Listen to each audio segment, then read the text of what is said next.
자, 이건 제 기본서에 있는 내용 중에서 답이 없는 것들입니다. 그래서 이것들이 출제자가 좋아하는 비교 어휘와 인문학 어휘. 무슨 말이냐? 다시 한번 말하지만 이런 단어들을 모르고 있으면 해석의 흐름이 잘 안 잡히거나 또는 출제자들은 동의어를 낼 때 그리고 또 빈칸 추론을 낼 때도 이런 단어들을 중시 여긴다는 겁니다. 네, 자 그럼 우리 한번 가볼까요? 자, 비교하듯이 내가 가봤습니다. 이것들은 제가 어디서 뺏긴 게 아닙니다. 저희 독서력으로 아시겠죠? 저희 독서력으로 이것들이 너무 중요하기 때문에 제가 다 손수 정리한 것들입니다, 여러분들. 자, 오늘은 한 이 정도 분량을 한번 해보도록 합시다. 1번. 자, 저도 뭐 마인드가 마음이고 스피릿도 마음이지 뭐 이렇게 생각했어요. 근데 글이 이해가 잘 안 되더라고, 그렇게 하니까. 자, 마인드는 마음인데 정적입니다. 근데 이 마음의 활동성을 강조하는 정적인 게 아니고 동적인 게 바로 스피릿입니다, 스피릿. 그러면 스피릿 하면 이것은 우리말로 옮길 때는 정신이라 옮길까요? 필기합시다, 정신. 자, 필기하실 때 약간 썰을 좀 풀어주는 것도 같이 적으면 좋아요. 그래서 이 스피릿은 정신인데 괄호 열고 활동성입니다. 활동하는 정신을 강조할 때는 스피릿을 쓰죠. 자, 2번입니다. feeling, passion, 아우 달라요. 이 feeling은 감정입니다, 감정. 그런데 passion은 뭘까요? 일시적입니다. 우리가 눈 뜨고 일어났을 때 패션이 생기지 않아요. 그래서 passion은 격정입니다, 격정. 격정입니다. 이 격정이라는 거는 그만큼 흥분됐다가 또 휘발됩니다. 가라앉습니다. 그래서 격정이라는 거는 일시적인 감정에 가깝습니다. 죄송합니다.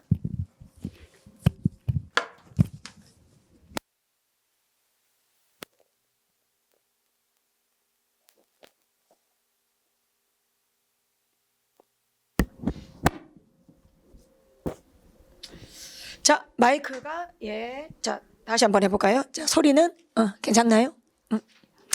자, 그래서 우리가 있지 일반적으로 느낌이나 감정은 feeling이라고 한다면 격정이죠. 격정은 passion이라고 합니다. 자, 3번 단어 한번 볼까요? arrogance, 뜻이 적혀있는 것도 같이 한번 봅시다. arrogance는 자만, 오만이지요. 그런데 self-esteem은 자부심이죠. 그럴 때 뭐 이 단어의 딱 이 정리를 보고 우리 학생들이 이걸 안다 모른다 하지 마시고 약간 어떤 마음이 될 수 있어야 되냐면 초등학교 2학년이 물어볼 때 여러분께서 자만은 자만 이러면 안 되죠. 자부심은 자부심 이러면 안 되죠. 그럴 때 여러분들이 인문학적 정의를 한 줄 정도로 말할 수 있도록 하면 됩니다. 그런 데서 너무 부족한 것들은 질문하시면 됩니다. 되겠죠? 4번 갑니다. intuition, 직관이라면 rationality는 이성이나 합리성이지요. 둘 다 필요하죠. 5번 morality가 도덕이라면 ethic는 윤리입니다. 6번 한번 가볼까요? 비워져 있습니다. identity는 뭘까요? identity. 우리말로 옮길 때는 정체성 정도로 옮깁니다. 정체성. 그런데 이 아이덴티티 물어볼 때 what is your identity? 당신의 정체성은 무엇입니까? 할 때 나 미국 사람인데요. 그러면 안 돼. 예, 그럼 나는 흑인인데요. 이러면 안 돼. 이 정체성이라는 거는 시간과 세월을 둬야 됩니다. 예를 들어서 초등학교 1학년짜리가 그렇게 정체성이 있을 수가 없어요. 이 정체성이라는 걸 제가 우리말로 정의를 내려보면 시간을 지나면서 그다음 세월을 거스르면서 끝까지 지켜내려고 하는 소신입니다. 예, 자신이 끝까지 지켜내려고 하는 그 소신을 우리는 아이덴티티라고 정의하는 게 제일 정확합니다. 그래서 what is your identity? 당신의 정체성은 무엇입니까? 라고 물었을 때 우리가 우리가 좋아하는 취미를 말하거나 우리 어떤 기호를 말하거나 그러면 안 된다는 거죠. 예, 그래서 identity. 그래서 이런 것들을 출제원들은 빈칸 추론에 많이 물어봅니다. 자, 그에 반해서 identification은 신원 확인, 신분증이죠. 7번 알고 쓰십니까? apology랑 tolerance는 다르죠. 7번의 apology는 사과한다, 미안하다, 사과. 그런데 tolerance는 관용입니다. 관용입니다. 그래서 수위가 훨씬 세죠. 8번의 conscience, 양심이죠. 양심. 카르마, 이 카르마도 양심을 끼고 있는 그런 단어죠. 카르마. 이건 불교에서 많이 들어보셨을 겁니다. 지은 대로 가고 잘 살면 잘 살아온 대로, 못 살면 못 살아온 대로 결국은 그 모든 값을 우리가 결국 치르게 될 것이야. 우리가 업이라고 번역을 보통 합니다. 업이라고 하지요. 그래서 불교의 윤회설을 믿는 사람들, 이 카르마는 특히 불교에서 또 절대적으로 중요한 용어이기도 하지요. 근데 카르마는 업이라는 것은 우리가 의식하고 하는 게 아닙니다. 내가 친구한테 잘해줄 때 나중에 받으려고가 아니죠. 그런 주고받는 마음이 아니며 예상하는 마음도 아니고 기대하는 마음도 아니죠. 결국 내가 뿌린 대로, 내가 한 대로 잘 살아왔다면 잘 살아온 대로 나중에, 지금은 몰라줘도 나중에 알아줄 것이고, 내가 못 살아왔는데 들키지 않았어. 내가 초등학교 때 굉장히 나쁜 짓을 했어. 그런데 안 들켰어. 하지만 그것이 연예인이 되려고 데뷔했는데 들킬 수가 있어. 맞습니까? 그래서 이 카르마라는 것은 특히 요즘 우리 사회에서요, 특히 중요하게 다루고 있습니다. 9번 한번 가볼까요? 캐릭터하고 템퍼는 다릅니다. 캐릭터는 영화 배우한테 이번에 맡으신 캐릭터가 뭡니까? 그럴 때는 전체적인 어떤 큰 비중을 차지하는 성격의 특징을 말해야 돼. 그런데 템퍼는 사람의 일시적인 기질입니다. 그래서 이 기질이라는 건 일시적이죠. 일시적입니다. 10번 정말 중요하지요. 자, 코로나가 이걸 강조하는 거 아닙니까? 코로나를 통해서 정말 이기적인 사람, 개인적인 사람, 이타적인 사람, 맞습니까? 민폐 끼치는 사람. 그렇게 모이지 말라고 해도, 제발 집합을 하지 말라고 해도 그렇게 모여가지고, 맞습니까? 이제 9시 이후로는 술 먹지 말라니까 9시까지 이빠이 채웁니다. 맞습니까? 자, 그래서 물론, 장단점이 다 있겠지만 그래도 하지 말라고 하면 걱정 안 하는 게 좋지 않겠습니까? 그래도 좀 미안하지 않습니까? 그래서 우리 이 10번에 이 코퍼레이션이라는 단어하고 솔리데리티는 다릅니다. 그죠? 이 솔리데리티가 코로나 이후에 이 세계에는 필요하죠. 연대의식입니다. 연대감. 솔리데리티는 연대감입니다. 연대감. 연대감하고 협력하고 어떻게 달라요? 협력은 똑같은 나이의 두 남녀가 할 수 있습니다. 협력은 우리 서울에 살고 있는 또는 대한민국에 살고 있는 같은 국가의 사람끼리 할 수 있습니다. 하지만 연대감은요, 국가를 불문하고 지역을 불문하고 성별을 불문하고 계층을 불문하는 겁니다. 그래서 이 연대의식이라는 거는 시대와 계층을, 인종을 초월하고 같이 지켜나가야 되는 어떤 공동체 정신이라 정의를 내리고 싶습니다. 괜찮나요? 같이 지켜나가야 되는 어떤 공동체 정신, 그걸 우리는 연대의식이라고 합니다. 이 단어의 무게감을 좀 알고 쓰면 좋을 것 같아요. solidarity. 자, 그 다음에 11번 가볼까요? desire하고 greed는 다르죠. desire, 열망이라고 정의 내린다면 greed는 뭐죠? 이 열망이 멈출 수 있어야 돼요. 멈출 수. 어떨 땐 멈춰야 될까? 이 열망. 나 돈 너무 많이 벌고 싶은데, 나 돈 많이 벌고 싶어. 돈 계속 벌어. 알았어. 벌어. 괜찮아. 하지만 네가 돈을 버는 것이 다른 사람한테 너무 많은 기회를 박탈하고 다른 사람을 너무 많이 비참하게 만든다면, 그렇다면 멈출 줄도 알아야 되거든. 근데 멈추지 않고 가면 그게 바로 욕망이 되는 겁니다. 되겠나요? 그래서 폭주하는 기관차처럼 멈추지 않는 열망을 저는 탐욕이라고 정의 내리겠습니다. 그리드는 그래서 탐욕이라고 여기죠. 우리말 번역은 탐욕이라고 합니다. 그래서 월가의 탐욕, 맞습니까, 여러분들? 많이 들어보셨을 겁니다. 멈추지 않는 어떤 열망이다. 자, 12번. 네이처하고 템퍼는 다르죠. 네이처는 잘 못 바꿔요, 여러분들. 타고난 고유한 본성입니다, 본성. 그런데 템퍼는 어때요, 여러분들? 아까 나온 거 나지만 기질입니다. 아까 나왔으니까 적어볼까요? 일시적입니다, 기질. 성미. 저 사람은 성미가 고약해. 자, 우리 학생들, 본성이 고약해 이런 말은 안 해요, 여러분들. 저 사람은 성미가 아주 고약해 이런 말은 합니다. 저 사람은 성미가 아주 고약해. 근데 저 사람은 본성이 아주 고약해 이런 말은 하지 않습니다. 왜냐하면 이 고약하다는 건 단면이거든. 고약하다는 거는 아주 성격의 단면을 말하는 겁니다. 네. 그래서 본성 자체는 아주 착한 사람일 수 있어. 아주 착한 사람일 수 있어. 하지만 고약해질 때가 일시적으로 있을 수 있는 거지. 그래서 일시적이고 지엽적인 성질을 가진 게 바로 템퍼가 되겠습니다. 자, 그 다음에 13번. 옥스퍼드 사전에서 그죠? 2016년도에 제일 많이 사용한 단어로 맞습니까? 등재가 되었죠. 포스트가 이후란 뜻이죠. 트루스가 진실이죠. 탈진실입니다. 탈진실. 벗어났다. 진실을 벗어났다. 탈피했다. 이럴 때 탈진실입니다. 우리말로 하면 진실 그 이유다. 무슨 말이죠, 여러분들? 우리 수사법 레토릭에서 많이 쓰죠. 그럴 때 우리는 과장이나 예를 들어서 어떤 허황된 것, 허위적인 것, 과장이나 허황된 것으로 상대방을 설득을 하느냐, 아니면 이성적으로 설득을 하느냐, 그런 설득의 기술들이 있죠. 그런데 당연히 지금 요즘 어떤 시대라는 겁니까? 진실보다는 감정, 감각이 감성에 더 호소하고 있다 이 말입니다. 한번 적어보실래요? 진실보다는 감성에 호소하는 시대. 그래서 어떻습니까? 유튜브들도 처음에 어때요? 구독자 올리려면요. 뭐 먹는 것도 엄청 먹어야 돼요. 정말로 막 이게 자극적으로 엄청나게 막 먹어야 돼요. 막 소리도 막 정말 맛있게 소리 내면서요. 정말 그렇게 해야 됩니다. 자극을 주거나 감성적인 게 호소적인 게 없으면 그렇게 많은 구독자들이 달려들질 않아요. 그래서 이 탈진실이라는 거는 많이 나오고 있는 거죠. 자, 그 다음에 우리 15번 한번 가볼까요? 월스트리트, 월가를 말한다면 메인 스트리트가 바로 뭐죠? 이게 바로 서민경제입니다. 서민경제, 실물경제를 말합니다. 그래서 한 번씩 국회의원들이 전혀 세상 물정 모르다가 뭐 이제 어떻게 합니까? 서민 코스프레 할 때 요즘에 예를 들어서 뭐 버스비가 얼마입니까? 이랬을 때 뭐 5천 원 이런 말도 안 된다는 소리를 한다든지 예. 그 다음에 뭐 국밥이 얼마입니까? 이랬는데 3만 원 한다든지 뭐 3만 원. 그럴 때 저 사람 실제로 국밥 한 번도 안 먹어봤구나. 이렇게. 예. 그럴 때 우리가 서민 코스프레 한다라고 하죠. 그래서 그런 서민 경제를 우리가 메인 스트리트라고 합니다. 16번도. 자, 이것도 많이 건드립니다. 출제위원들이. 모랄 해저럴드. 사전적으로 모랄은 도덕적인이죠. 그 다음 해저럴드는 위험이죠. 우리말 번역하면 도덕적 위험 아닙니다. 그런 번역보다는 도덕적 해이, 도덕적인 해이라고 옮기는 게 좋습니다. 해이. 도덕적 해이. 모랄 해저럴드. 네. 그래서 너무너무 이제 부도덕한 그런 어떤 업체들, 대기업들, 예.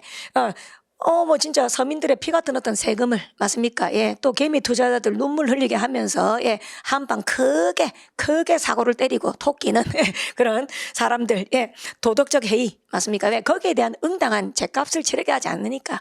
좀 우리나라는 특히 경제사범들이 너무 약한 것 같아요.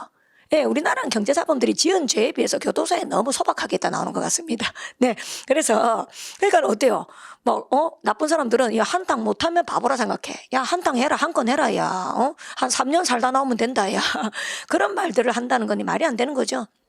그래서 도덕적 해이라고 옮깁니다. 17번 한번 가볼까요? Too big to fail. 직역하면 너무 커서 실패할 수 없다. 너무 커서 실패할 수 없다. 대마불사 한자를 쓰죠. 대마, 큰 말은 죽지 않는다. 이게 바로 대기업들이, 맞습니까? 예. 자, 어차피 우리가 사고 쳐봤자, 뭐 삼성 없이 대한민국이 돌아갈 수 있냐 이거지. 삼성이 없이 대한민국이 돌아갈 수 있냐. 예. 그러니까 이재용 씨 그렇게 어떻게 맞습니까? 그런 식으로. 그래서 이거는 뭐 나쁜 사례를 든 거고 실제로 그렇다는 게 아니고. 그래서 이거는 너무 커서 실패하지 않는다는 건 정부가 어차피 세금으로 뒤를 받쳐줄 거니까 우리 마음대로 해도 돼. 이런 그런 대기업들의 뻔뻔한 어떤 정신을 말합니다. 적어볼까요? 대기업들의 뻔뻔한 어떤 정신을 말하죠. 너무 커서 죽지 않는다. 너무 커서 죽지 않는다. 어차피 우리를 구제해줘야 경제가 돌아갈 거니까. 그리고 우리가 too big to fail이라 하죠. 18번입니다. 골든룰이다. 예, 황금 규칙이다. 골든룰이다. 예, 이걸 이제 칸트는 정언명령이라고 합니다. 예, 자, 나는 저 사람한테 잘해줄 거야. 왜? 난 저 사람한테 받아 먹을 게 있으니까. 그럼 그 사람을 목적으로 대하는 게 아니고 수단으로 대하는 거죠.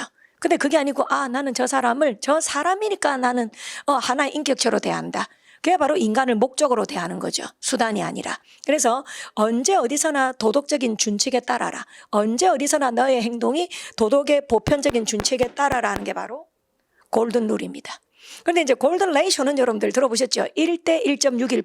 그래서 뭐 선전할 때 어때요? 그래도 조인성 같은 그런 사람들 어떻습니까? 비율 정말 쩌는 사람들 맞지? 뭐 여자 모델 치면 신민아 같은 그런 사람들 쫙 내놓으면서 막 비율 쩌는 거 막 전지현 씨 막 보여주면서 그래서 사람들이 보기에 제일 좋아 보이는 비율, 그게 바로 이제 1대 1.618이다. 예. 가장 긴 전체 길이, 그 다음 2등분 했을 때 상대적으로 긴 길이, 그게 바로 1대 1.618의 비율이 된다. 이것들이 사실은 우리가 물건한테도 뭘 만들 때 건축을 할 때도 다 1대 1.618이다 숨겨져 있다. 그래서 우리가 황금 비율이라고 하죠. 황금 비율. 그러면 골든, 시험에 잘 나오는 것이 골든 룰도 잘 나오고 골든 레이쇼도 관련돼서 많이 나옵니다. 괜찮나요? 자, 예. 자, 19번 가볼까요? 캐피탈리즘, 자본주의죠. 자, 자본주의는 뭐 이게 속성 아닙니까? 메리토크러시죠. 자본주의에서는 실적 좋으면 좋은 거 아닙니까? 실적 위주의 평가, 메리토크러시. 이게 뭐가 단점이 있던가요? 이제 한번 소통해 볼까요? 예, 실적 위주의 인센티브제가 왜 이게 안 좋을까요? 이겁니다. 이번에 내가 더 인센티브를 더 받기 위해서 인센티브로 만약에 200만 원을 받았다 치자. 근데 나는 그 200만 원을 더 받기 위해서 내가 한 일은 너무 고통스러웠고 너무 스트레스를 많이 받았다. 그럼 어떻게 하는지 압니까? 술집 가가지고 300만 원치 술 먹어요. 예를 들어서. 그럼 결국은 200만 원 인센티브 돈 벌었지만 결국 술 퍼먹고 300만 원 썼단 말이야. 마이너스 100만 원인 거야. 그래서 이게 인간을 더 피폐해지게 만드는 거지. 인간을. 그리고 알다시피 뭐예요? 나 좀 부자라 생각했는데 어떤 사람이 또 외제차 자랑하면서 맞습니까? 제가 더 부자래. 근데 같은 직업이야.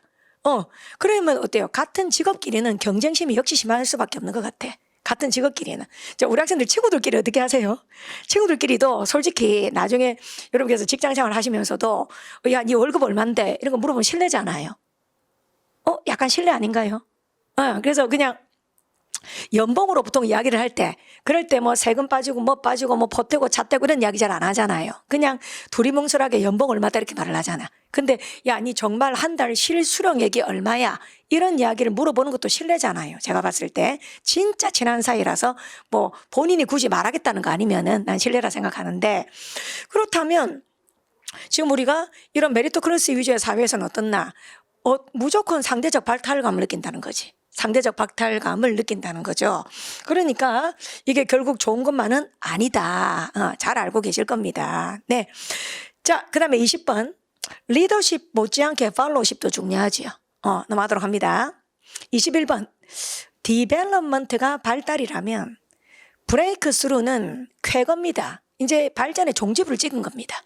우리는 이제 예를 들어 백신에 브레이크 스루를, 코로나 백신에서 브레이크 스루다.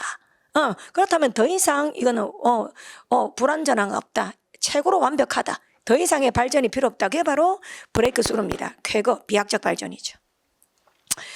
22번 비워져 있네요. 어그리먼트하고 컨센서스 다르죠. 야, 요즘 같은 시대에는 특히 컨센서스를 위해서 많은 노력을 해야 되죠. 이 어그리먼트 동의는 뭐죠? 2명도 가능해요. 2명끼리 뭐 우리가 시간표 바꾼데 동의했습니다, 선생님. 선생님 시간표 지금 10시 말고요. 9시로 당기는데 동의했습니다. 어그리먼트 할 수 있어. 근데 2명끼리 컨센서스를 했다는 말을 할 수가 없어요. 그래서 이 컨센서스는 혹시 알고 계십니까? 이건요, 여론 수렴이지요. 필기합시다. 여론 수렴. 여론 수렴입니다. 국민적 합의라고 적어도 좋아요. 국민적 합의. 이건 사실 유토피아죠. 어떻게 국민적 합의가 가능하겠습니까?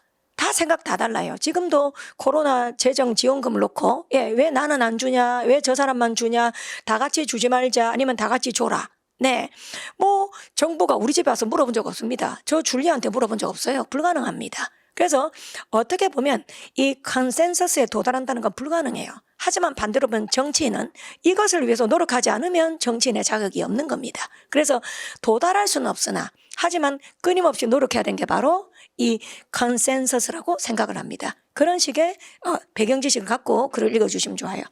23번 한번 가볼까? 23번은 제가 어떤 단어들을 한 것 같아요? 성격에 관련된 단어들입니다. 성격에.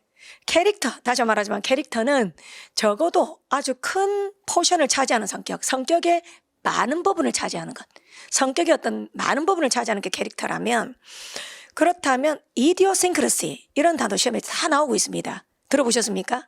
이디오싱크러시는 소양인, 소음인, 태양인, 태음인 이럴 때 많이 써요. 그래서 한의학에서 체질 분류할 때 있죠. 그럴 때 나온 겁니다. 그래서 이 단어는 아주 특이한 성격이라고 번역합니다. 필기합시다.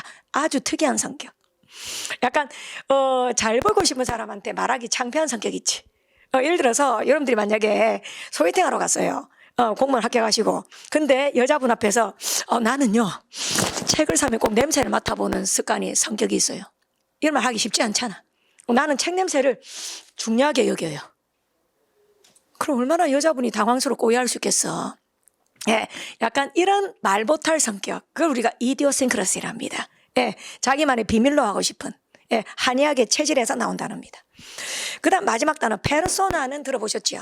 페르소나라고 그냥 들어보셨지 않습니까? 페르소나, 가면이죠. 우리말로 가면이라 번역하는데 우리 어떨 때 배신당했다고 합니까?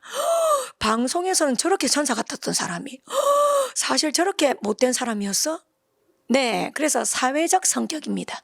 페르소나라는 것은 사회적 성격이 되겠습니다. 사회적 성격. 누구나 사회적 성격이 약간은 있어야 되겠죠. 근데 우리가 인간은 사회적 동물이다. 예. 자, 그 사회적 동물로서 살아가기 위한 거는 페르소나가 아닙니다. 그거는 상식입니다.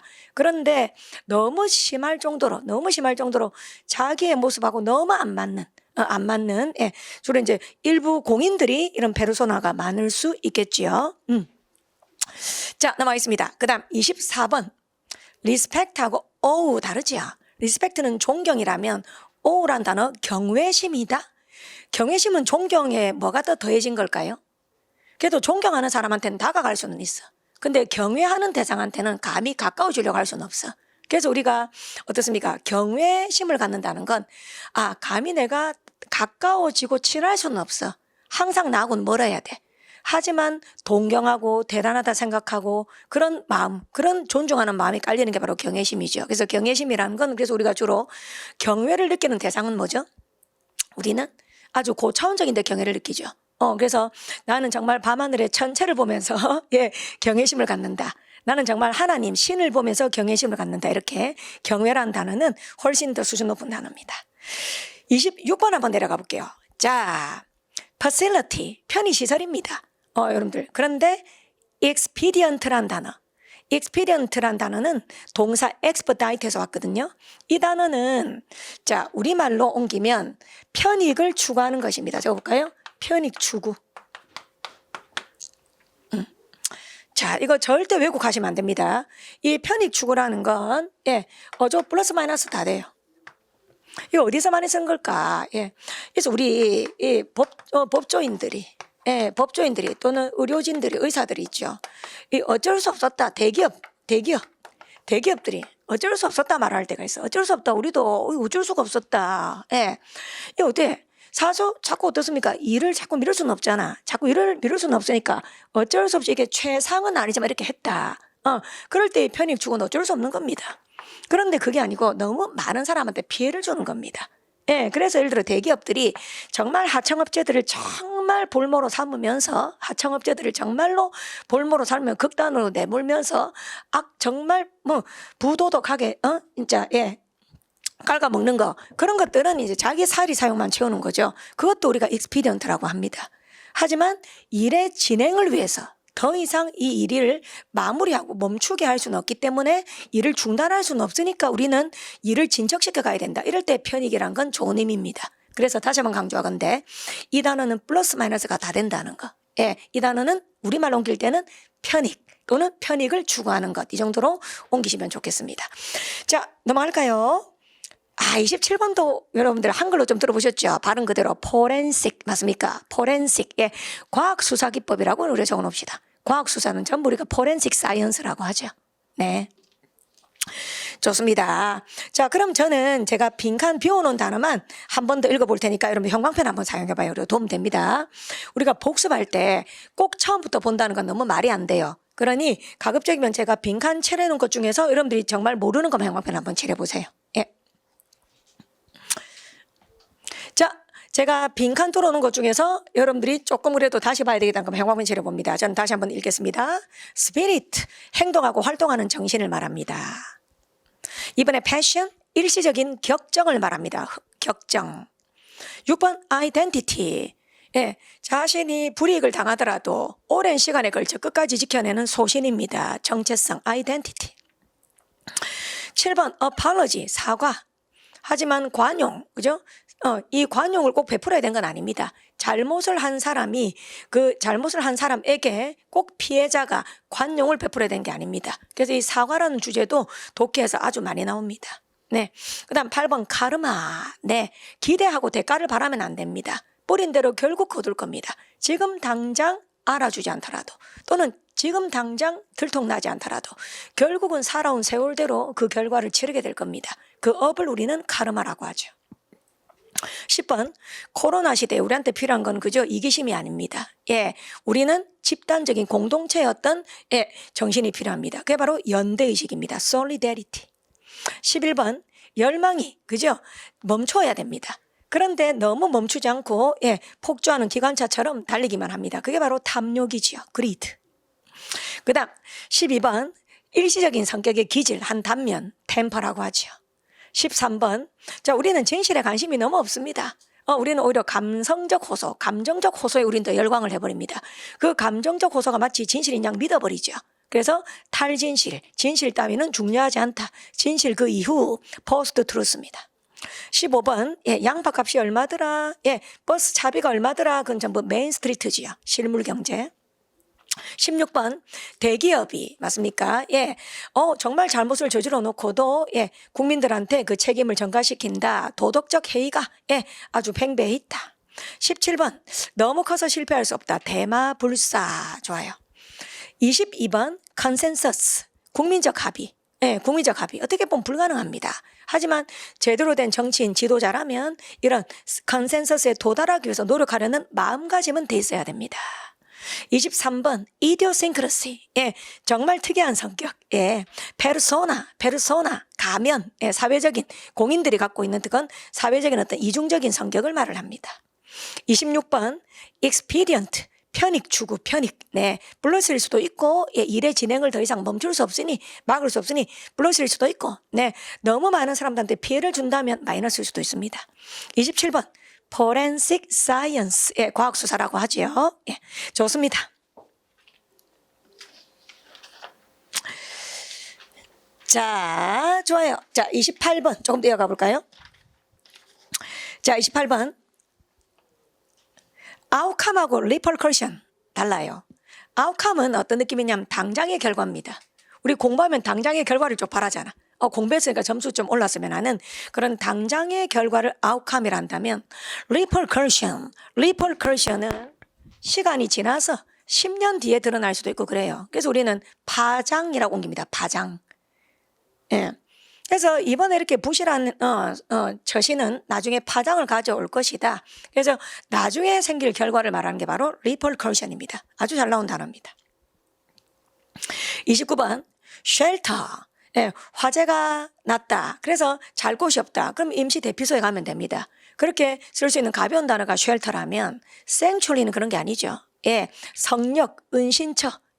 그래서 하나님의 보호 아래 있기 때문에 감히 이곳은 침범할 수 없어. 그래서 우리가 보통 수사할 때 성역 없는 수사를 하겠다. 다 잡아드리겠다. 윗대가리 위선까지 다 잡아드리겠다. 그래도 우리가 성역 없는 수사 investigation without sanctuary라 합니다. 그래서 더 이상 봐주지 않겠다 이럴 때 칼을 뽑아들었다. 30번 너무 잘 나와요. political correctness.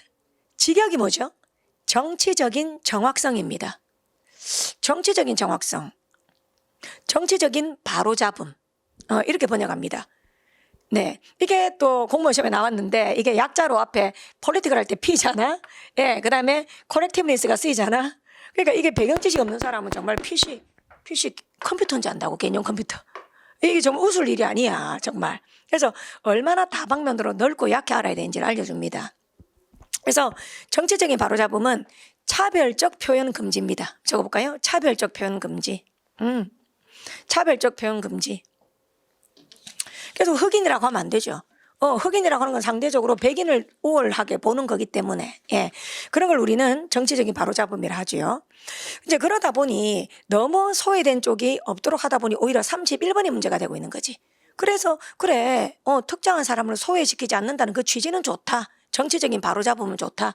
그렇다고 31번 역차별은 또 문제가 되는 거 아니겠습니까?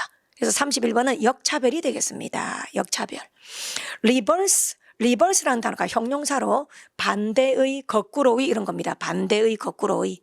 discrimination이라는 단어가 차별이죠. 그래서 역차별이 되겠습니다. 그래서 뭐 이번에도 그죠? 인천항만공사 말 많았지요. 그 정규직 시켜주면서 비정규직을 정규직시켜주면서 우리가 그렇게 그게 정규직 될 줄 알았으면 우리도 준비했겠다. 그럼 제대로 공부하는 사람들은 오히려 차별 당하는 게 아니냐. 역차별 문제 그렇게 막 이야기가 나왔었고, 이것도 많이 나오죠. 자, 그다음 33번 한번 가볼까? 브리겐 모타르입니다. 이게 뭘까요? 브릭이 벽돌입니다. 그다음 모타르 편안하게 발음했습니다. 건물 바르는 시멘트입니다. 그래서 이게 오프라인 매장이에요. 오프라인 매장. 요즘에는 온라인 매장이 대세잖아요. 그러니까 오프라인 매장을 영어로 브릭앤 모타르라고 합니다.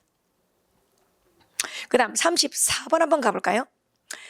and라는 단어하고 means라는 단어를 반대로 보셔야 되죠. 제가 아까 했던 이야기입니다. 칸트가 말하는 정언 명령이 뭐다? 인간 그 자체를 뭐로 대하라? 목적으로 대해야지 맞습니까? 인간을 수단으로 대하면 안 되지요. 그래서 그 목적이라는 단어가 바로 왼쪽 단어 end입니다. end가 목적입니다. 끝이 아닙니다. 그렇다면 오른쪽 단어는 마이너스죠. 수단입니다. 수단. 인간을 수단으로 대한다는 거 이용하겠다는 거잖아. 달면 삼키고 쓰면 뱉겠다는 거잖아. 예. 그래서 이거 비슷한 말을 샤르트르는 실존은 본질을 앞선다라고 말을 한 겁니다, 여러분들. 예. 그래서 이 실존이라는 말이나 그다음에 또 end 목적이라는 말이나 같은 겁니다. 예. 인간을 그 자체로 사는 인격적인 인격체로 대하는 것, 그걸 인간을 목적으로 대하는 것, 우리 사회에 꼭 필요한 거겠죠. 자, 35번 한번 가볼까요? 환경이라는 단어들 중에서 밀류라는 단어 제가 빈칸 들었어요. 밀류. 이 눈에 보이는 환경이 아닙니다. 그래서 사회적 환경입니다. 사회적 환경을 우리가 밀류라고 합니다.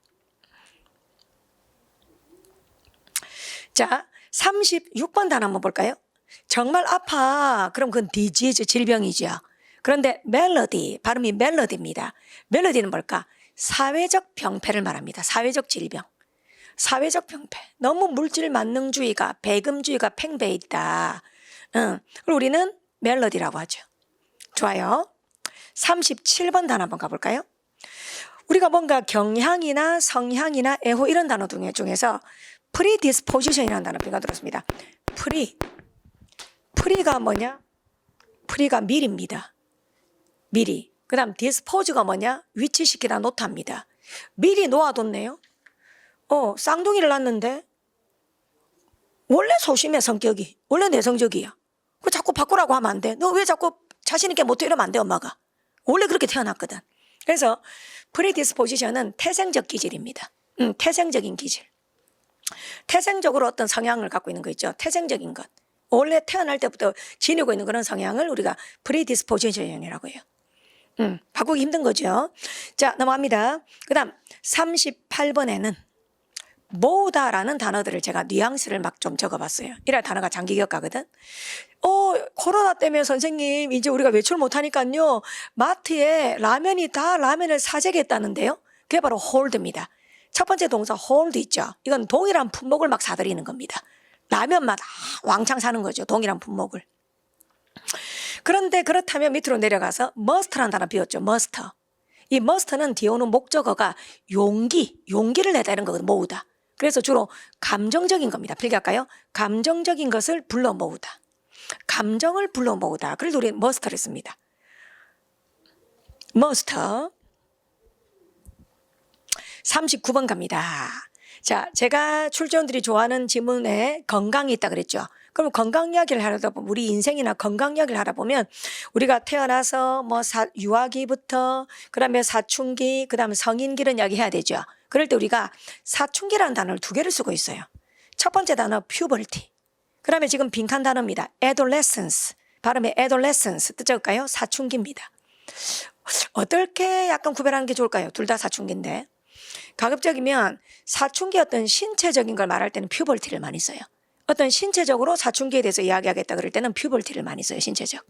근데 그게 아니고 정서적인 것도 같이 말할 때는 adolescence를 많이 씁니다. 보통 뭐 adolescence. 그럼 사춘기 때는 그죠? 막 목소리도 변하고 남자들 예를 들어서 그런 이야기를 할 때는 puberty를 많이 쓰는 거지. 근데 사춘기 때는 반항도 좀 하고 이럴 때 adolescence를 씁니다. 좋았어. 넘어갑니다. 그 다음 43번. 좋습니다. 43번 이거 혹시 아시는 분? 43번. 지금 이것도 대한민국이 주목하는 소재입니다. 43번. 스트리트 스마트. 이거 관련돼서 엄청 시험에 많이 나와요. 독해도 많이 나오고. 네. 자, 지금부터 라이브 댓글창에 이 스트리트 스마트가 뭔지 설명을 혹시 아시는 분 한번 올려보시기 바랍니다. 네. 자, 지금부터 이 43번에 있는 스트리트 스마트 있죠. 이 스트리트 스마트가 뭘 뜻하는지 예시를 들어도 좋습니다. 예시를. 자, 우리 참여하신 분들 다 같이 한번 해봅시다. 자, 댓글창에 한번 올려보시기 바랍니다. 네. 이제 우리 학생들 이제 올려주신 분들 경험 많은 사람들 그 다음 학문적보다는 여러 경험을 통해서 지식을 쌓은 사람. 정답입니다. 맞아요. 학문적인 것보다는 여러 경험을 통해서 지식을 쌓은 사람. 맞습니다. 그게 바로 정답입니다. 자, 한번 진짜 모범 답안이네. 한번 적읍시다. 학문적보다는 여러 경험을 통해서 지식을 쌓은 사람. 그게 정답이에요. 정답입니다. 네. 학문적인 것보다는 예, 여러 경험을 통해서 지식을 쌓은 사람을 스트리트 스마트라 합니다. 그래서 이게 대한민국에서 진짜 이게 더 진짜 많이 되는 거잖아요. 지금 뭐 때문에 싸웁니까? 이거잖아요, 봐. 연기를 하거든. 노래 부르거든. 야, 니 전공했냐? 이 연극영화과 나왔냐? 니 몇 학번이냐? 연극, 뭐지? 근데 이제 스트리트 스마트. 전공 안 했습니다, 이 사람들은. 근데 실력이 더 뛰어나요. 그래서 이게 정말 중요한 이야기입니다. 이게 굉장히 민감한 것을 건드리는데 사실은. 비유를 내가 어디 하냐면 공대생들한테 내가 비유 많이 해요. 공대생들한테 내가 하는 말이 나중에 현장에 나가보세요. 예? 그 일일 노동자로 현장에서, 건설 현장에서 30년씩 일하는 사람들한테 고래고기 소주 먹으면서 맨날 잔소리 듣고 욕 들어. 그러니까는 다시 한번 말하지만 우리 술안주 중에서 술 많이 먹어본 사람들이 최고봉이 찾는 안주가 고래고기거든. 그래서 안주로 고래고기를 먹는다면 야, 저 사람들 정말 술 인생 한 외길 술 인생 소주 인생 한 60년 갖고 내 생각하면 돼. 그러면 그런 고래고기 하고 이제 술 먹으면서 일용직 근로자 생활 한 30년 건설 현장에서 하신 분들 있죠. 그런 사람들이 대학교에서 그다음에 또 대학원에서 배운 그런 공대생들 다 바릅니다. 너그 많어 그래요. 너그 책에서 배운데 너그 많어. 너가 하나도 모른다 와서 다시 다 해라 그럽니다. 그러면 어때요? 이 전공자는 기가 죽어요. 기가. 연기도 어떻습니까? 연기도 지금 연기 대상 받는 사람들 보세요. 노래도 노래 대상 받는 사람들 보세요. 코미디도 코미디 대상 받는 사람들 보세요. 전공자보다 오히려 비전공자들이 더 많아요. 결론은 뭐냐? 서로 존중이죠. 저는 그렇게 생각합니다. 결론은 좋은 방향은 서로 존중하는 게 맞죠. 비전공자 스트리트 스마트들은 그럼에도 불구하고 전공자의 어떤 지식을 존중해야 되고 요즘 사회 되게 되게 민감하다니까. 지금 방송에서도 어떤 분 이야기 뭐 들으실 거 아닙니까? 뭐 한국사에 대한 이야기를 하는데 뭐 정확하지가 않다. 세계사 강의를 하는데 좀 정확하지 않다. 그래서 뭐 조금 또 뭐 논란이 된 분도 계시지 않습니까? 그러면 그런 분들도 맞습니까? 그래서 이게 굉장히 민감한 이야기거든. 그래서 저는 어떠냐면 개인적으로 말 나온 김에 난 이렇게 생각을 합니다. 그 강의를 하다가 정말 많은 사람들을 대상으로 강의를 하다가 잘못된 정보를 전달했다. 그건 어떻게 보면 조금 잘못을 했다고 보면 잘못을 했을 수 있죠. 그런데 또 그 강의에서 또 사람들한테 흥미를 또 주고 사람들로 하여금 책 안 읽는 사람들이 책에 가까워지게 하고 또 세계사를 모르는 사람들이 세계사를 또 가까워지게 하고 그런 긍정적인 역할도 나는 좀 같이 봐야 된다 생각해요. 그래서 요즘에 강연을 하려고 하는 사람들이 진짜 없어요. 또 우리가 또 공부를 또 되게 많이 하신 분들은 의외로 또 말빨이 너무 약해요. 이게 참 하나님이 모든 걸 주진 않는 것 같아요. 그래서 되게 실력이 정말 깊은 사람은 또 말을 너무 못해. 어눌하게 전달력이 너무 약해서 들으면 잠이 와. 그런데 거기에 비해서 좀 말을 또 잘하는 사람, 또 공부한 거에 비해서 또 말을 잘하는 사람이 있거든. 그래서 뭐가 정답이다 모르겠지만 저는 그래도 이렇게 좀 그래도 우리 대중들이 저도 참 역사 모르거든요. 그런데 그런 재밌는 강의를 듣고 좀 조금이라도 알게 되면 나는 얻었다 생각하거든. 얻었다. 그래서 저는 좀 이렇게 같이 잘못된 거는 고치면서 난 가는 게 맞지 않나 생각해요. 그래서 이 사람 하차시켜. 방송 하차야. 이런 것보다는 나는 그러니까. 그런 것보다는 좀 잘못된 거는 수정해주면서 아닙니다. 그때 방송 이게 틀렸습니다. 저도 더 알고 준비하겠습니다. 이렇게 하면서 난 조금 더 계속 가는 게 맞지 않나. 저는 개인적인 생각이다마는 그렇게 하지 않으면 우리는 언제까지 먹방만 볼 거야. 맨날 먹는 것만 봐. 우리 뭐 먹는 것도 중요하지. 먹는 것도 중요한데 이제 너무 많이 봤다 이제. 우리 다른 것도 좀 채우자고. 우리 먹방도 좋지만 다른 것도 좀 채우자고. 우리도 세계사도 좀 알고 우리도 근현대사도 좀 알고 우리도 역사도 좀 알고 우리 과학도 좀 알고 우리가. 좀 다양해질 때가 되지 않았습니까? 다양해질 때가. 이제 드라마도 시시하면 못 보겠더만. JTBC나 이런 데서 너무 우리 시청자들의 눈을 높여놨거든. 그리고 노래도 이제 수준이 우리 송가인 씨나 임영웅 씨나 이런 사람들 노래 너무 잘 불러갖고 내 귀의 수준을 너무 높여놨어. 내 귀의 수준을. 그래서 정말 노래 너무 못하는 가수가 오면 바로 채널 돌리게 되더라고요. 우리 시청자들도 좀 수준이 있는데 거기에 걸맞게 좀 같이 가면 좋겠다 생각해 봅니다. 자, 여기까지 제 개인적인 이야기였고 계속 이어가 볼까요? 영어는 이렇게 요즘 그런 것 같이 합니다. 자, 44번에 있는 단어 addiction, 중독이지요. 중독될 때 우리 자녀를 과연 걱정해야 될까? 우리 자녀가 뭔가에 중독이 됐다. 그런데 그 밑에 조현병이다, 스키조프리니아, 조현병이다. 이미 좀 병원에 가 있을 확률이 높습니다. 바이폴라 디소더, 양극성 장애다. 지금 우리는 현대인들의 질병은 육체적인 질병보다는 정신병이 더 많지요. 오히려 정신병이 없다면 거짓말일 확률이 높아요. 나는 전혀 우울증이 없는데요. 나는 전혀 뭔가 중독이 안 됐는데요. 그게 새빨간 거짓말일 확률이 높습니다. 현대인들은 이런 병 중에 하나가 있어요. 이런 병 중에. 네. 그런데 이제 어딕션 같은 경우는 중독이 되었다는 거는 어디에 중독됐느냐에 따라서 그 대상에 따라서 플러스 마이너스 될 수 있겠죠. 여러분들이 만약에 공부에 중독되었다 너무 좋지.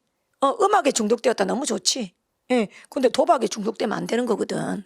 소모가지를 잘라라 이런 말을 합니다. 자, 그래서 이런 단어들도 시험에 좀 나오고 있고요. 46번 가볼게요. 일렉션하고 레퍼런덤은 다르죠. 일렉션은 선거라고 하면 레퍼런덤 국민투표입니다. 국민투표. 사실 이 국민투표란 말을 너무 우리가 남발하고 있어. 우리가 뭐 방송사에서도 아이돌 뽑을 때도 국민투표 한다는데 그게 아니고 정말로 국민투표를 우리가 레퍼런덤이라 합니다. 영국이 EU를 탈출하는 브렉시트 맞습니까? 그럴 때 국민투표 했지요. 그건 일렉션이 아닙니다. 그건 레퍼런덤이 됩니다. 자, 그 다음에 우리 50번 한번 가볼까요? 비워져 있습니다. 50번. 이 50번에 있는 단어를 쭉 한번 보세요. 이렇게 쉬워 보이지만 정말 제대로 알고 계신지. 밴드, 팀, 그룹, 커뮤니티 다 달라요, 여러분들. 밴드는 뭐죠? 밴드하고 팀의 차이 설명할 수 있어요? 초등학교 2학년이 물어봐요. 밴드가 뭐고 팀이 뭐야? 차이점. 밴드는 취미로 만난 겁니다. 그런데 팀은 경쟁하려고 만난 겁니다. 괜찮지요? 우리 너무 기타 치는 게 좋아요? 그럼 밴드 가입하세요. 기타 팀이 아닙니다. 근데 우리 이번에 이겨야 돼요. 그럼 팀이 되는 겁니다. 그 다음에 헐드라는 단어 마지막으로 볼까요? 헐드? 헐드는 원래 사전적 뜻은 동물의 물이 떼라는 뜻입니다. 적어볼까요? 물이 났대. 근데 동물 중에서도 좀 열등하게 보는 그런 가축들의 떼를 말해요. 이게 어떨 때 쓰는 거죠? 플라톤의 국가론 할 때 많이 나옵니다. 무지한 국민을 싸잡아 말할 때. 그래서 무지한 대중들 적어볼까요? 무지한 대중들을 싸잡아서 말을 할 때 우리가 헐드라는 단어를 인문학에서 쓰고 있습니다. 51번 가볼까요? 우리는 진실이 중요하잖아. 진실에 관심 없어. 믿고 싶은 것만 믿어. 보고 싶은 것만 봐. 그게 바로 확증 편향입니다. 아주 잘 나옵니다. confirmation bias, 확증 편향. 확증 편향. 그죠? 자, 넘겨볼까요? 그러면 참고로 55번 이런 거 알아놓으세요. 55번. 이거 왜 알아야 되는지 알아야 됩니다. 멜라토닌, 세로토닌, 에스트로겐, 테스토스테론, 아드레날린, 다이옥신, 인슐린 이런 거 있죠.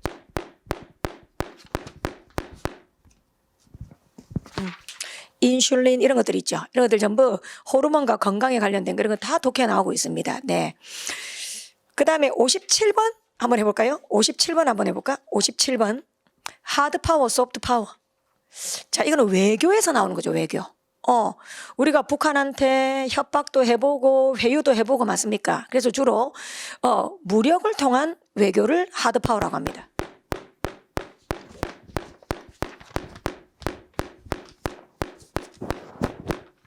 자, 마이크가 쉬는 시간에 어쨌든 해결을 해놓읍시다. 여기까지 하고 쉬는 시간 가집시다. 그래서 무력을 통한 외교를 우리가 하드 파워라고 해요. 무력을 통한 외교. 근데 지금 그런 시대가 아니죠. 그런 시대가 아니죠. 이제는 소프트 파워죠. 이 소프트 파워 하면 어때요? 이영애 씨가 출연한 대장금이라든지 또는 우리나라를 전 세계에 알리는 BTS 방탄소년단이라든지 그래서 문화를 통하는 외교를 말하죠. 문화를 통하는 외교. 이야기를 꺼낼 때 어때요? 정말 결국은 핵무기 이야기를 하고 싶지만 처음부터 핵무기 이야기가 웬 말이냐. 결국은 뭐 예를 들어서 관세 맞습니까? 관세 철폐에 대한 이야기를 하고 싶지만 그 이야기를 처음부터 어떻게 하냐. 그럴 때 방탄소년단 아미 이야기를 한다든지 대장금 이야기를 한다든지 그렇게 해서 처음 초반에 참 이 부담감이나 거리감을 해소하는 데 참 도움이 되죠. 그런 문화를 이용한 외교를 우리가 소프트 파워라고 합니다. 좋습니다. 자, 어때요, 여러분들? 한번 보실래요? 자, 라이브 들으신 분들도 다 같이 마찬가지로 해보니까 어때요? 영어 수업 같지가 않지요? 네, 이게 지금 여러분 생각하고 막 영어 수업 딱딱하게 막 주어 은는이가 목적어 을를 이런 게 아니라는 겁니다. 그런 걸 하지 말라는 게 아니고 그런 거는 정말 지엽적이고 작은 부분이에요. 정말 개미 같은 부분이에요. 근데 그것보다 큰 산이 바로 다시 한번 말하지만 인문학, 철학자들이 쓴 그런 글들, 그다음 글을 읽고 요약하는 것들, 그다음 이렇게 법령적인 소재에 등장하는 단어들을 제대로 알고 쓰는 것, 이런 것들이 영어 시험에서 훨씬 더 중요하다는 이야기를 드리고 싶습니다. 네, 좋습니다. 자, 그럼 제가 지금 57번까지 했습니다. 단어 지금 계속 이어가 보도록 하겠습니다. 단어 보겠습니다. 자, 옆에 뜻이 적혀 있는 것들은 제가 그냥 넘어가는 것도 있고요. 제가 한 번 더 언급하는 것도 있고 그렇습니다. 자, 58번 한번 볼게요. 58번. a lot of 참 편하게 많이 본 표현이죠. 근데 그 오른쪽에 있는 an array of는 약간 쓰는 차이점이 문법적 차이점은 a lot of는 복수명사 S 붙은 복수명사나 또 셀 수 없는 불가산 셀 수 없다 불가산 명사 둘 다 옵니다. 자, 하지만 an array of는 복수명사가 주로 옵니다. 뉘앙스의 차이는 오른쪽에 있는 an array of는 구색이 다양하다 이겁니다. 예를 들어 볼펜이 검정 색깔만 많다. 검정 색깔 볼펜만 100개 있다. 그럼 a lot of입니다. 그런데 검정색, 빨간색, 초록색, 연두색 이렇게 구색이 다양할 때 우리는 an array of를 씁니다. 자, 61번 한번 가볼까요? out of the box, 상자 밖으로 가볼까? 특히 이제 뭐 제가 수업하면서 사이트, 대표적인 사이트 참 많이 가르쳐 드리겠지만, 우리 포춘지 이런 거 있죠. 포춘이 선정한 뭐 몇 대 갑부 이런 거 있죠. 이런 그 기업가들이 많이 보는 사이트 포춘지라고 있습니다. 그런 데 들어가면 이런 글들이 참 많이 나오는데요. 상자 밖에 나와라. 이 상자는 뭘까? 고주식함과 한정된 틀을 말합니다. 그러니까 틀에 박힌 생각을 하지 말라는 거지. 그래서 창의적인이라고 옮기시면 좋습니다. 창의적인. 틀에 박힌 사고를 벗어나야 된다. 이번에도 뭐 세계 부자 말할 때 앨런 머스크 나오죠. 테슬라에 투자를 많이 한 사람. 또 최초에 또 우리 민간 우주 비행장을 세운 이 앨런 머스크 이야기. 야, 정말 대단하지 않습니까? 우린 지금 이렇게 공부하고 있는데 앨런 머스크는요, 화성에 식민지를 만들 생각을 하고 있어. 이제 화성 가서 살 생각을 하고 있다고. 그래서 아웃 오브 박스가 아니면 불가능하지 않겠습니까? 그래서 기발한 창의적인 틀을 벗어났다. 그런 단어가 되겠습니다. 잘 나옵니다. 자, 그 다음 63번. 야, 이런 게 왜 있냐 의아하시죠? 일체 유심조 영어로 없습니다, 여러분들. 열반이라는 것도 영어로 잘 쓰지 않아요. 탐진치라는 것도 영어로 잘 쓰지는 않습니다. 그런데 우리가 영어를 배우니까 영어는 서양 사상이 많잖아요. 근데 그 서양 사상하고 경쟁 관계 있는 동양 사상들도 있지 않습니까?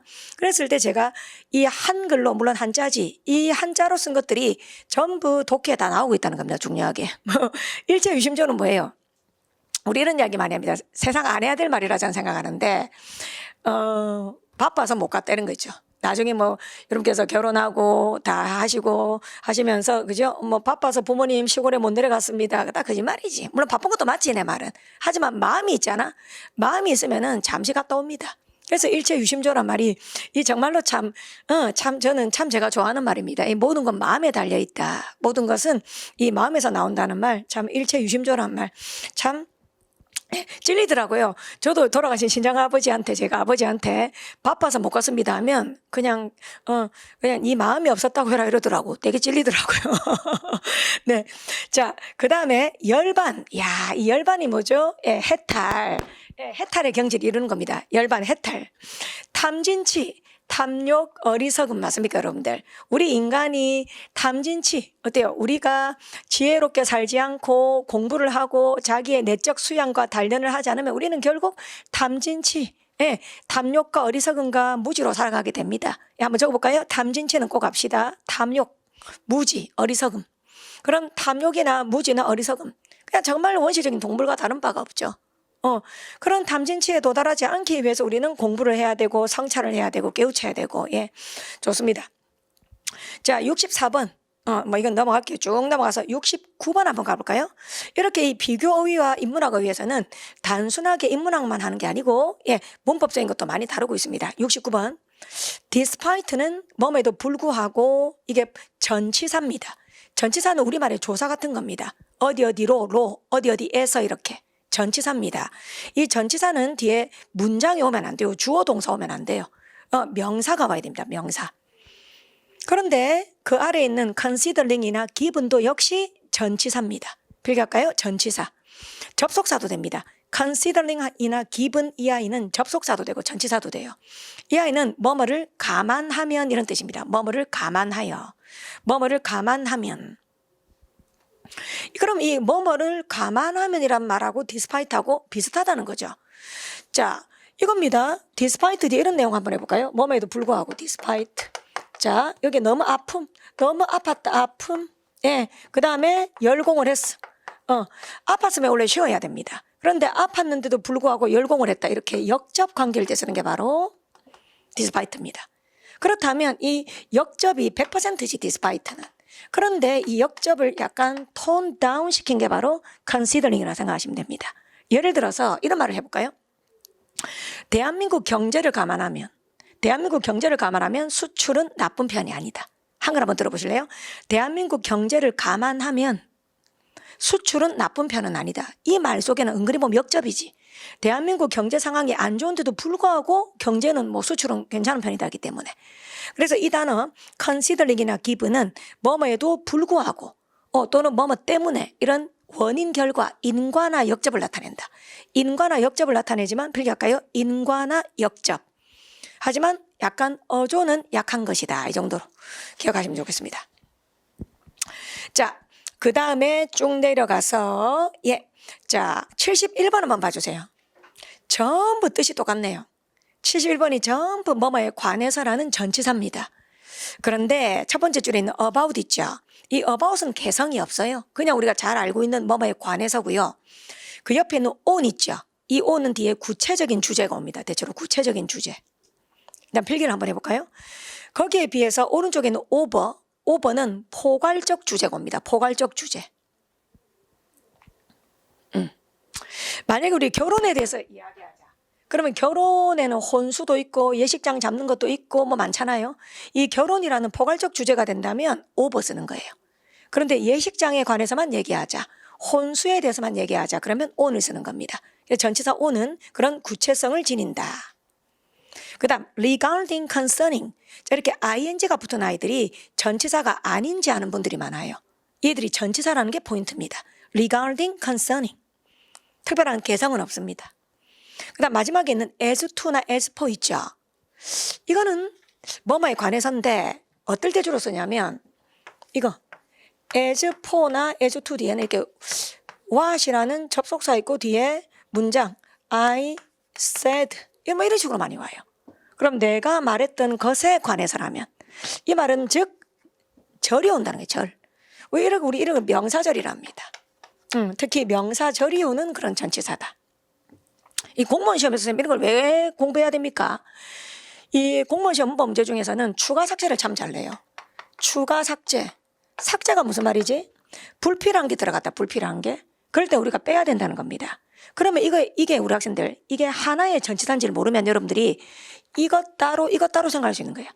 그래서 이거 왜 중복했지? 전치사 두 개를 나란히 썼지라는 착각을 하게 유도를 하는 겁니다. 그래서 as for가 한 덩어리의 전치사. 그 다음 as to도 한 덩어리의 전치사라는 거지. 예, 그래서 as for나 as to는 한 덩어리의 전치사입니다. 넘어갈게요. 74번도 좀 알고 쓰십시오. 예, 알고 쓰지 않으니까 기억이 희미해서 시험장 가면 틀립니다. 예, 자 74번 다 뭐뭐부터예요. 근데 뭐뭐부터 중에 시험에 제일 안 내는 게 from입니다. 제일 왼쪽에 있는 from은 알 필요가 없어요. 시험은 since와 as of만 알면 됩니다. 그러면 since하고 as of의 차이점 한글 한번 들어볼래요? 정부는 2025년자로 이 법률을 시행할 것이다. 정부는 2025년이에요. 2025년 미래입니다. 미래. 2025년부터 이 법률을 시행할 것이다. 그러면 since 쓰면 안 돼요. since는 과거만 와야 됩니다. 그럴 때는 as of를 써야 돼요. 즉 as of는 과거가 와도 되고 미래가 와도 돼요. 한 번 더 말합니다. as of는 과거가 와도 되고 미래가 와도 돼요. 예문 보시면 미래가 많이 올 거예요. 하지만 중간에 있는 since는 반드시 과거가 와야 돼요. 과거 시점. 예를 들면 1990년부터 이런 식으로. 그게 차이점입니다. 그리고 as of 또 마찬가지입니다. as 따로 of 따로 보시면 안 됩니다. 이 as of가 한 통의 전치사다. 예. 좋네요. 자, 그 다음 넘어갈까요? 넘깁시다. 자, 그 다음 마지막 페이지 79번 한번 볼까요? 79번. relationship이 관계지요. 그 다음 오른쪽에 있는 단어도 발음대로 많이 읽어버립니다. 라포르 이렇게 혹시 들어봤나요? 라포르. 라포르를 형성해야 된다. 라포르. 예, 범죄인의 자백을 받아내기 위해서. 맞습니까? 예. 그 다음에 환자가 너무 겁을 먹고 있어. 환자가. 그럴 때 의사 선생님이 좀 환자에 대한 부담을 줄여주기 위해서 그럴 때 맺는 관계, 그런 친밀한 관계를 라포르라 합니다. 되겠나요? 그래서 적어볼까요? 주로 의사나 됐습니까? 예, 수사관이 의사나 수사관이 네 됐습니까? 예, 편안한 관계를 형성하는 것, 예, 친밀한 관계를 형성하고자 하는 것. 그럼 수사관은 자백을 받아내기 위해서, 의사는 환자가 치료를 잘 받을 수 있게 하기 위해서 그런 관계를 우리는 라포르라고 합니다. 네, 그거는 관계를 라포르라 합니다. 그래서 우리말 번역할 때는 친밀한 관계라고 옮기는데 너무 웃기지 않습니까? 모르고 쓰면. 예, 친밀한 관계. 예, 친구끼리 쓰는 건 아닙니다. 야, 친구끼리 너와 나는 라포르 하진 않습니다. 자, 넘어갈까요? 80번. 야, 이 둘 다 어떤 단어일까? 마이너스입니다.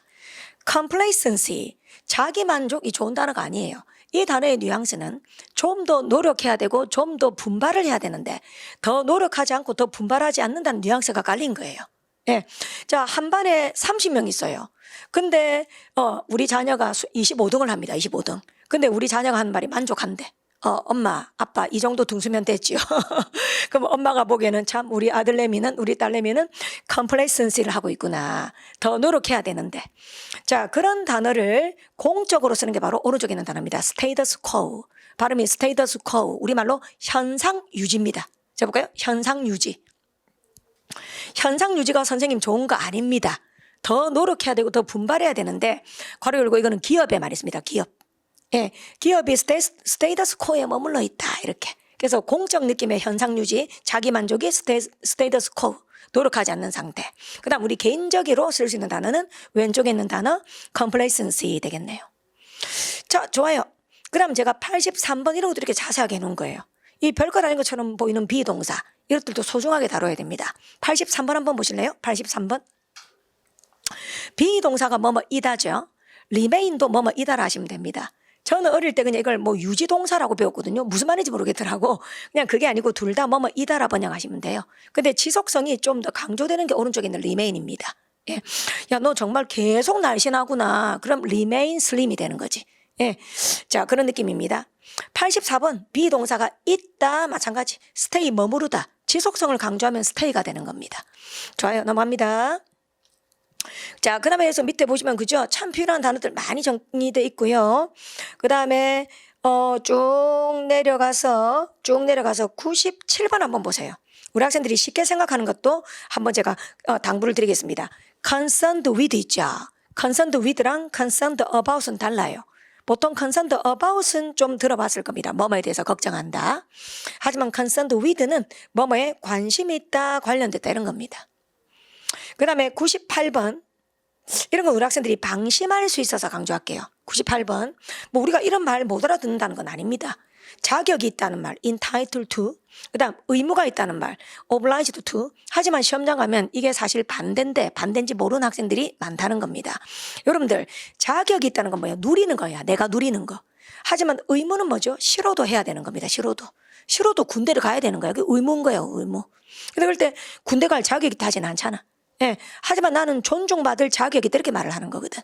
그래서 entitle은 자격이 있다는 건 우리가 누리는 거고 권리지, 권리. 적읍시다. 권리. 오른쪽에는 의무가 있다는 것은 말 그대로 의무가 되겠습니다. 그래서 권리와 의무 이 정도는 우리가 분간하면서 글을 읽어나가야 된다는 거죠.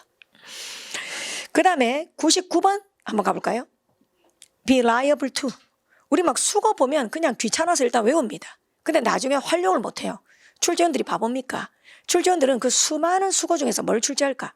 사실 우리 학생들이 분간 못하고 대충 쓰는 거 있죠. 그 대충 쓰는 것만 귀신같이 잡아내서 출제를 합니다. 귀신같이 잡아내서. 그런 측면에서 99번에 be liable to. 뭐뭐 하기 쉽다, 뭐하는 경향이 있다. 뉘앙스를 하셔야 됩니다. 이 be liable to는 뉘앙스가 걸핏하면 이렇더라 이런 겁니다. 그렇게 할까요? 걸핏하면 뭐뭐하다. 걸핏하면 뭐뭐한다. 툭하면 뭐뭐한다. 예, 그런 성향이 너무 많다는 게 바로 liable입니다. 하지만 그 아래에 있는 be subject to 있죠. 이 안에 제가 참 친절하게 풀어서 적었습니다. 주어의 의지에 관계없이 뭐뭐 해야 안 되는 거예요. 주어의 의지에 관계없이. 만약에 주어의 학생을 쓸게요. 제가 학생. 그 다음에 뒤에 목적어 자리에 보강수업이라 할게요. 보강수업. 그러면 학생들의 의지에 관계없이 싫어도 보강수업 받아야 된다는 게 되는 겁니다. 그게 바로 be subject to가 갖고 있는 뉘앙스입니다.